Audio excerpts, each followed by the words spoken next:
So everyone, this is KG Vlogs, a Filipino actor based in Kitab, Saudi Arabia, and welcome back to my channel. Agad-agad gawin natin reaction video ang Barda compilation because why not? So without further ado, let's start this reaction video. So dito na nga, ito na yung mga more fun pics of David in Cebu. Cebu loves David and Barbie. Ang sabi ko kanina, Cebuanos are really talaga. Actually, hindi lang Cebuanos, pag Bisaya talaga. Alam mo yun? Pag Bisaya talaga.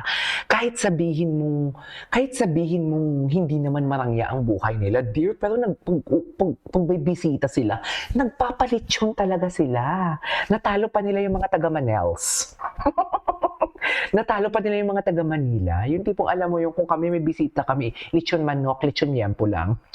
Kasi magkano ang lechon sa Manila? 22,000, 17,000, pinakamaliit, if I'm not mistaken. 17,000.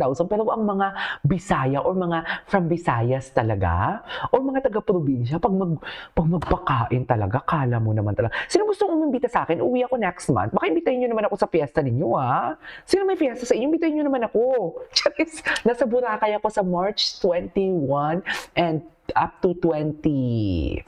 Ayan. 3 nights ako dyan. So, kita-kits tayo dyan kung nasa Boracay man kayo. Anyways, more fan pics of David in Cebu. About this, Susmutin to Sidaplory already said it's not Bibi or Jillian.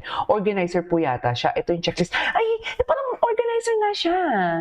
Ano ba sinabi nila? Sino ba nagsabi na si Bibi yan o si Jillian? Nakita ko ang video niyan, ni. Diyos ko, pati yan, ini-issue nila kay David. Totoo pa, Diyos ko, hindi na kayo. Dear, pudpud na siguro kung ang mga, ano nyo, no? Sobrang purol na ng utak niyo at ang labo ng mga mata ninyo. Nakita ko ang video niyan. Akala ko nga si Miss Dayan, eh. Pati ba naman yan, ini-issue kay David? Diyos ko. Lahat na lang na may event. Lahat na lang ng event ni David talaga, ini-issue talaga nila. Ang mga basher, walang magawa sa buhay. Wala ba silang magawa sa buhay, ma'am? Diyos ko, totoo ba? O ano naman to? Diyos ko, halata naman talaga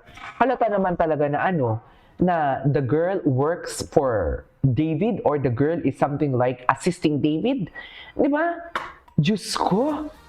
O kung i-issue ninyong ibang babae yan, so wala na yung Alex Manalang ninyo? Kasi di ba pinaninindigan nyo yon? So wala na yung Alex Manalang ninyo.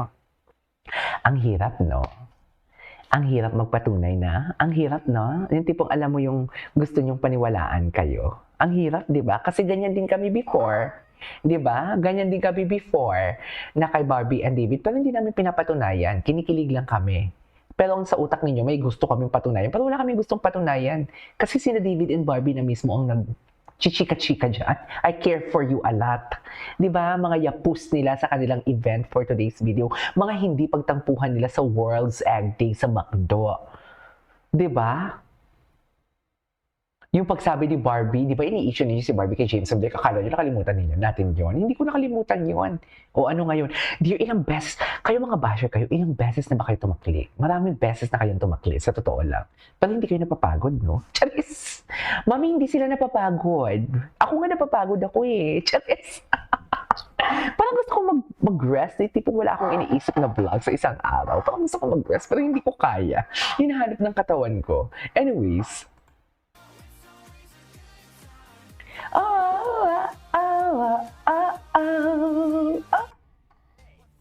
ay, oh. Eto na nga, kasama niya si Ma'am Annette at si Ma'am Joyce. Di ba? Naalala niyo before, kahit si Ma'am Joyce, yung VP ng Sparkle, ini-issue nila kay David. Nakakaloka. Akala niyo nakakalimutan namin yon? Yan yung totoong dilulu talaga for today's video. Yan talaga yung pinaka-totoong dilulu. Sa totoo lang. Di ba? Diba? Yan yung dilulo kung sino-sinong babae na lang yung ini-issue nyo kay David Licauco. Saan sila ba? David at... okay. Ito. Wait.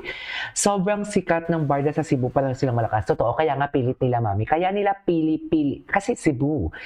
Dear, given the fact, Cebu ang number 1 something like many voters sa Philippines. If I'm not mistaken, yan yung pinakamalaking botante talaga. So, meaning to say, malaki yung populasyon nila. Di ba? Itong nagpapatunay talaga na ang Barda is relevant talaga. Ito ang nagpapatunay na ang Barda is andyan pa din talaga. may barda pa din talaga, which is yan yung pinipilit nilang lagmukin. Kasi alam nyo bakit? Na-realize ko, nakatunog yan sila na may mga project si David Licauco sa ibang girl, katulad lang kay Jillian. At gusto talaga nilang i-push yan si David kay Jillian. Kasi sikat si Jillian eh. Hindi din natin maitatanggi talaga na sikat si Jillian. I really don't know bakit gusto nilang matunog ang pangalan ni Jillian and David. Maybe because ayaw nila sa ibang love team ni Jillian. 'Di ba? Pero ang way nila ng pagiging matunog ang Jillian and David, isisirain si David. Para magalit ang barda, para ang barda magkawatak-watak. So ngayon, yan yung way nila na para sirain nga si David. So, hindi sila nagsasucess kasi mahal pa din talaga ng mga Cebuano ang David and Barbie nyo for today's video. Hindi nyo yan maano-ano. Hindi nyo ma-elbow kami ng mga defender kahit ilang beses nyo na kaming gustong ipatumba. Andito pa din kami na mamayagpag. Mas dumadami pa nga yung views namin kaysa sa inyo. Ano? Diba? Manood tayo. Huwag kayong ano. Mamaya, gagawa natin ng reaction video. Gusto ko gawa ng reaction video yung kay David Licauco and Barbie Fortesa na mga mall tour before. I-analyze natin yan. I-analyze talaga natin yan. Diba? This is not an attack for Jillian, ha, na hindi close si Jillian. Kasi knowing the fact, may special someone naman talaga si Jillian. Kahit hindi niya aminin talaga, masasabi talaga natin na may paborito talaga si Jillian Wards na actor from GMA na ex ni Francine Diaz. Chares. Chismoso talaga tayo for today's video. Diba? May paborito talaga. Kaya, may statement about doon sa kay Jillian Wards na pag-iwas ni Ginoo or hindi masyado silang dikit. Kasi, kasalanan ng mga basher yan. Bakit ako nagsalita? Kasi alam niyo bakit? Sila yung push kay David and Jillian eh. 'Di ba? Eh ako lang naman, pinagtatawanan ko lang naman sila. Kasi tingnan mo, ay push kayo ng push, pero mismo ang pinupush ninyo, iiwasan for today's video. 'Di ba? Gets nyo ba ako? This is not an attack for Jillian. My statement is an attack for mga basher na yan. 'Di ba, Mi? Ganun lang.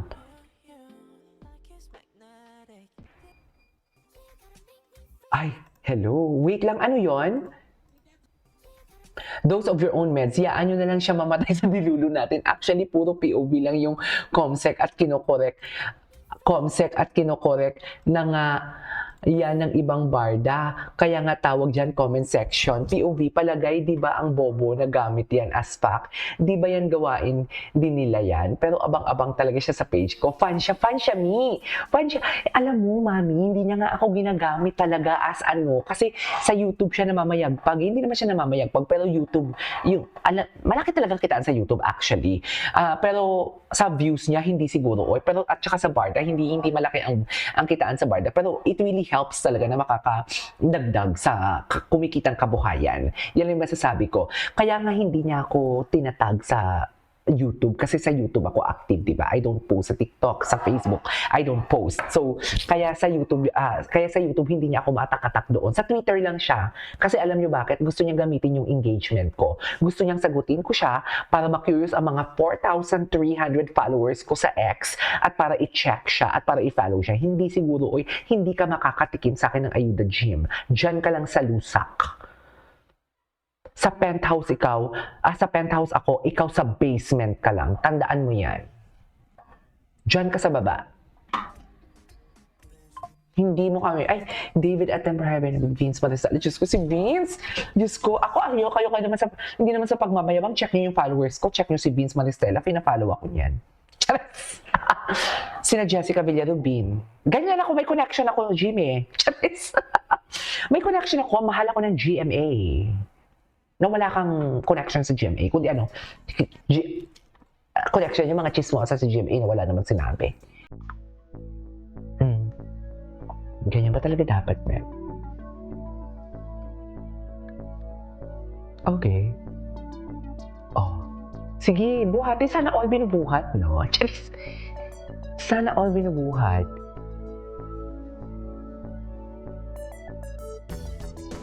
Ay, bongga naman si Ginoo. Ang sexy naman ni Ginoo. Anyways, putulin muna natin to. Ituloy natin sa next reaction video natin. This is Kipo Vlogs and see you on my next vlog. Bye!